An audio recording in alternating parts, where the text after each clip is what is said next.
कोई व्यक्ति मान के चलिए कि जैसे रोग से परेशान है तो उसको होलिका के सम्मुख जाकर के। दोस्तों नमस्कार, एक बार फिर से नए पॉडकास्ट में आपका स्वागत है। इस वक्त जहां पे हम मौजूद हैं ये बस्ती शहर है और बस्ती शहर के एक सुप्रसिद्ध अगर हम बात करें तो ज्योतिषाचार्य, इसके अलावा रत्नों की अच्छी जानकारी रखने वाले और ग्रहों की चाल, उनकी दशा और दिशा कब बदलेगी जिससे आपकी दिशा और दशा तय होती है, इस सारे बारे में बात करने के लिए जो हमारे साथ मेहमान हैं वो हैं ज्योतिषाचार्य पंडित देवश मिश्र जी। सर बहुत बहुत स्वागत है आपका। बहुत बहुत धन्यवाद, बहुत बहुत स्नेह प्यार और आशीर्वाद। पंडित जी, होली करीब है और होली में हर वर्ष की भांति इस वर्ष भी कुछ बातें ये निकल के आ रही हैं कि दो तारीखों में होली मनाई जाएगी। ये एक आम व्यक्तियों के बीच में बड़ी समस्या की बात आ जाती है कि किस दिन वो होली मनाए, किस दिन वो होली ना मनाए, क्योंकि पिछली बार कुछ ऐसा हो गया था कि हम लोग होली पहले मना लिए और नेक्स्ट डे जो है कुछ लोग और मनाए, तो बड़ी ही समस्या वाली स्थिति पैदा हो जाती है। तो इस वर्ष की होली के बारे में हम लोग विस्तृत चर्चा आपसे करना चाहते हैं। देखिए, होली की शुरुआत जब प्रारंभ होता है तो एक पुराने संवत को छोड़ करके नए संवत में हम लोग प्रवेश करते हैं जी। और होली के पहले ही होलाष्टक लग जाता है और जो होलाष्टक 7 मार्च से ही प्रारंभ होगा। तो इस क्रम में बता दें कि होली, इस बार की होली तो बहुत ही खास होने वाली है और पिंगल संवत्सर चल रहा है प्रेजेंट टाइम में। इसके बाद नए संवत का शुरुआत होगा और इस बार की होली मान के चलिए कि होली अगर खासकर होली की बात की जाए तो होली की शुरुआत आप सीधा वाराणसी से चलते हैं।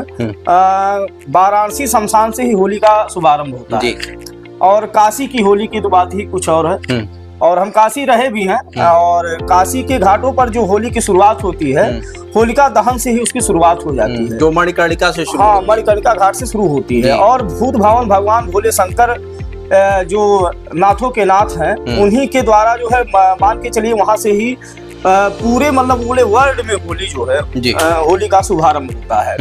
और दूसरा जो है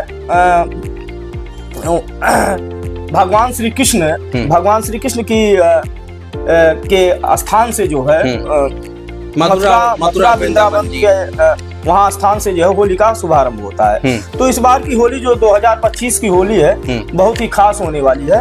और इस बार की होली जो होलिका दहन का शुभ मुहूर्त रहेगा, जिसे 13 मार्च को होलिका दहन का शुभ मुहूर्त होगा। 13 मार्च को होलिका दहन होगा और होलिका दहन हमेशा जो है पूर्णिमा की तिथि में होता है जी। और होली हमेशा जो है परुआ तिथि में मनाई जाती है। कभी कभी यहाँ तक भी देखा जाता है कि जैसे होली पर भद्रा का भी साया होता है, तो खासकर इस बार की होली पर तो ऐसा कुछ नहीं है। और इस बार की होली जो है इस बार की होली 150 साल के बाद ऐसे संवत में होली का प्रवेश होने जा रहा है। और अगर ग्रहों के हिसाब से देखें तो इस बार की होली बहुत ही खास होने वाली है। जैसे ये भी समझना चाहेंगे कि जो हमारे जो जातक हैं किसके लिए ये होली ज्यादा फायदेमंद होगी, ये भी हम आपसे जानते हैं। आप ये जान लीजिए कि इस बार की होली जैसे कन्या राशियों की अगर बात की जाए तो कन्या, तुला और कुंभ, कन्या, तुला और कुंभ और मीन जी। कन्या, तुला, कुंभ और मीन, ये 4 राशियों के लिए होली बहुत ही खास होने वाली है। और अगर मान के चलिए जैसे 12 राशियां हैं तो किन्हीं राशियों पर मतलब होली में होलिका दहन के समय लोग अपनी बुराइयों को जला करके और नए प्रकाश के लिए प्रवेश करते हैं, नए जीवन में प्रवेश करते हैं। तो बहुत सारी ऐसी चीजें हैं, लोग जो है अपने घर के गंदगी को और सारी चीजों को इकट्ठा करते हैं और साथ में अपने मतलब घर की सफाई इत्यादि करने के बाद में जहाँ होलिका दहन होती है, जो पूर्णिमा की तिथि में होलिका दहन होती है, ऐसे में लोग जो उबटन मतलब कंडे को और तिल को जो है वहाँ जो है और जौ को जो है जलाते हैं और होलिका को प्रणाम करते हैं। होलिका यहाँ तक कि जैसे होलिका एक जो है यज्ञ स्वरूप है। होलिका को अगर देखा जाए मतलब आप अगर सनातन धर्म से देखेंगे तो यज्ञ का स्वरूप है जी, हवन का स्वरूप है। यहाँ ऐसा नहीं है कि होलिका केवल जो है एक होलिका ही है, होलिका एक यज्ञ का स्वरूप है। अपने बुराइयों का दहन किया जाता है होलिका में। और इस बार जो होलिका दहन का शुभ मुहूर्त है वो 13 मार्च को है। 13 मार्च को रात में 11:07 के बाद रात में 13 मार्च की रात में 11:07 के बाद होलिका दहन होगा। यह जो है दिन गुरुवार को होगा। और 14 तारीख को जैसे पूर्णिमा जो है 14 तारीख को दिन में जो है 12:30 तक रहेगा जी। तो 12:30 तक पूर्णिमा रहेगा, उसके बाद में प्रतिपदा लगेगा। तो हम लोग देखिए, हम लोग सूर्य के उपासक हैं। हम लोग जहाँ तक हमेशा हमारा जो पंचांग है, हमारा जो मुहूर्त है वो सूर्य के हाँ उदया तिथि के हिसाब से ही चलता है। और होली जैसे सर्वत्र पूरे मतलब आप समझिए हर जगह जो होली मनाई जाती है वो प्रतिपदा में ही, प्रतिपदा तिथि में मनाई जाती है जी। तो 14 तारीख को 12:30 के बाद प्रतिपदा तिथि लगेगी। तो 14 तारीख के सूर्य उदय के बाद जब कोई तिथि लगती है तो उदया तिथि में मानी नहीं जाती है। इसलिए इस बार की जो होली होगी वो 15 तारीख को मनाई जाएगी और 15 तारीख को होली बड़े ही धूमधाम से मनाई जाएगी और दिन शनिवार को मनाई जाएगी। और 14 तारीख को जब होलिका दहन हो जाएगा उसके बाद में काशी भूत भावन भोले शंकर के स्थान से 14 तारीख को वहां से शमशान की होली खेल करके उसके बाद में 15 तारीख को हर जगह जो है होली बड़े ही धूमधाम से मनाई जाएगी। तो ये तो बात हो गई होली की। इसके अलावा हम कुछ और आपसे समझना चाहेंगे। अभी हाल में ही महाकुंभ का एक सफल आयोजन किया गया, देश भर के लोगों ने यहाँ पे श्रद्धा की डुबकियां लगाई। ऐसे में कुछ वीडियोस भी वायरल हुए, कुछ बाबाओं के वीडियोस वायरल हुए। ऐसा कहा जाने लगा कि पूरा का पूरा कुंभ जो था वो सेलिब्रिटीज के इर्द गिर्द घूमता रहा, कुछ बाबाओं के इर्द गिर्द घूमता रहा। एक मोनालिसा नाम की लड़की वहाँ पे देखी गई, उसकी आंखों की तारीफें हुई। एक आयाटीन बाबा बड़े चर्चा में रहे। तो आपका जो संत समाज है वो इसको कैसे देखता है कि जो श्रद्धा का विषय है वहाँ पे फर्जी का प्रोपेगेंडा, फर्जी का फोकसबाजी नहीं होना चाहिए। आप मंदिर में जाते हैं तो बहुत ही सात्विक तरीके से पूजा पाठ करें, रील बनाने के चक्कर में ना रहें। इसको लेके आप क्या सोचते हैं? जैसे देखिए, आप ये जान लीजिए कि जहाँ तक सनातन धर्म की बात है, आप जैसी जिसकी भावना होती है, कहा भी गया है कि जैसी जाकी रही भावना जैसी और प्रभु मूर्त देखी दिन कैसी। तो अलग अलग लोगों के जैसे एक स्थान पे जैसे बहुत से सारे लोग इकट्ठा होते हैं, तो जैसी जिसकी भावना होती है। कोई स्नान करने गया है तो कोई स्नान के भावना से गया है, कोई अपना व्यापार करने गया है तो व्यापार के भावना से गया। तो जिस प्रकार से जिसकी भावना होती है वैसे ही लोग उसे दिखाई देते हैं और जिसकी भावना केवल आस्था से है उसे केवल ईश्वर दिखाई देते हैं। तो क्या ये माना जाए कि धर्म को या आस्था को रोजगार का एक अवसर भी माना जाए या फिर? नहीं, हमारे हिसाब से तो ऐसा नहीं मानना चाहिए, क्योंकि आस्था और धर्म जो है ये केवल आस्था धर्म ही है, ना कि रोजगार। एक प्रश्न मेरा और भी है, होली को लेकर है जी। जैसे अभी होली करीब आ जाएगी, तमाम बातें होती हैं कि इन राशियों को ये करना चाहिए, फला राशि को ये करना चाहिए। मैं आपसे समझना चाहूंगा कि कोई ऐसा विशेष उपाय जो इस वर्ष होली में लोग करें।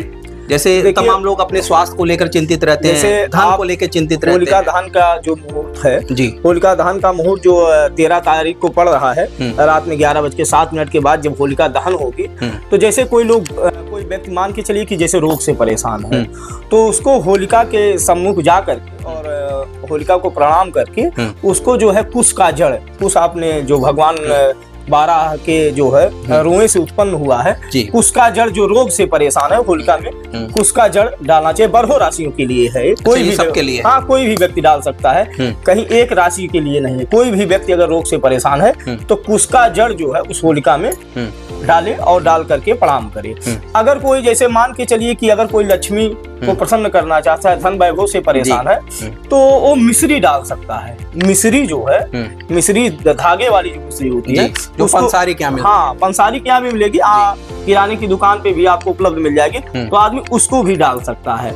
और अगर कोई तमाम मानसिक तनाव से परेशान है, मर्म मुकदमे से परेशान है, तमाम ऐसी घटनाओं से परेशान है, दुर्घटनाओं से परेशान है, तो पीला सरसों अगर पीला सरसों ना मिल पाए तो काला सरसों भी डाल सकते हैं। नहीं तो प्रयास करें कि पीला सरसों और काली मिर्च अपने शरीर से जो है 11 बार उबार करके और होलिका में जिस समय होलिका दहन हो रही है वहां जा करके और होलिका को प्रणाम करके और डाल सकता है, बिना किसी मंत्र के। इसमें किसी मंत्र की आवश्यकता नहीं है, ये छोटे मोटे टोटके हैं जो हमारे मतलब पूर्वजों के द्वारा भी बताए गए और सनातन महत्व के लिए भी बताए गए हैं। आप देखते भी होंगे कि होलिका दहन के समय उपटन लगाया जाता है, उपटन लगा करके पूरे शरीर में छुड़ाया जाता है और तमाम ऐसी चीजें जो है पीढ़िया बनती है, गोबर के उपले की बनती हैं और जौ जलाए जाते हैं, तिल जलाए जाते हैं। तो इस प्रकार से जो है होलिका में वो डाल सकता है। ग्रह नक्षत्रों की बात करें तो बहुत बार आप लोगों द्वारा सुझाया जाता है कि आपको ये रत्न पहनना चाहिए, वो रत्न पहनना चाहिए। आजकल एक ट्रेंड में हम लोग देख रहे हैं पायराइट का बहुत ज़्यादा चर्चा हो रही है कि ये धन के लिए रत्न है। तो क्या ऐसा वास्तव में है कि ये जो पत्थर हम लोग पहन रहे हैं या रत्न जो हम लोग धारण कर रहे हैं, इसका प्रभाव आपके शरीर पे पड़ता है या फिर ये खाली एक बात है, एक बिजनेस आइडिया है? देखिए, ग्रहों का प्रभाव जो है, जिसे आप मान के चलिए, जैसे सूर्य से ही सारी चीजें हमारी सनातन धर्म में चलती हैं। सूर्य ले लीजिए, चंद्रमा ले लीजिए, मंगल ले लीजिए, बुध ले लीजिए, बृहस्पति ले लीजिए और शुक्र ले लीजिए, शनि ले लीजिए, राहु ले लीजिए, केतु ले लीजिए। ये आपके 9 ग्रह हो गए। ये जो 9 ग्रह हैं, पृथ्वी की जो है एक मतलब मान के चलिए इन ग्रहों के प्रभाव पृथ्वी पर ही नहीं, पूरे भूमंडल पर, पूरी धरा पर पड़ते हैं, मतलब जल में भी पड़ते हैं और पृथ्वी पर पड़ते हैं। तो ऐसी स्थिति में जैसे 27 नक्षत्र हैं, तो इन 27 नक्षत्रों में जो व्यक्ति का जन्म होता है, उस जन्म के समय कितना अक्षांश और कितना रेखांश, मतलब कितना उसकी डिग्री है। जैसे मान लिया कोई व्यक्ति जो है शाम को पैदा हो गया और सूर्य मतलब अस्त के समय आदमी पैदा हुआ, तो सूर्य अस्त के समय पैदा हुआ तो उस समय सूर्य की डिग्री उसकी कम होगी, मतलब तो उसका अक्षांश और देशांतर। हाँ, तो सूर्य की डिग्री मतलब कितनी डिग्री पर, जैसे एक हमारी पृथ्वी स्थिर तो है नहीं, चल ही रही है, तो ग्रहों का जो चाल होता है तो उस हिसाब से उस कितना अंश और कितनी डिग्री पर उस व्यक्ति का जन्म होता है वह निर्धारित करता है। और नगों का काम क्या है कि जैसे आपका सूर्य, जैसे मान के चलिए 1 से लेके और 18, 19, 22 अंश तक मतलब ग्रहों का सहयोग होता है। तो किसी का 12 हो गया, किसी का 13 हो गया, किसी का 20 हो गया। तो ऐसी स्थिति में वैसे ग्रहों की स्थिति जो है, कोई बूढ़ा है, कोई जवान है और कोई जो है एकदम सुसुप्ति अवस्था में है।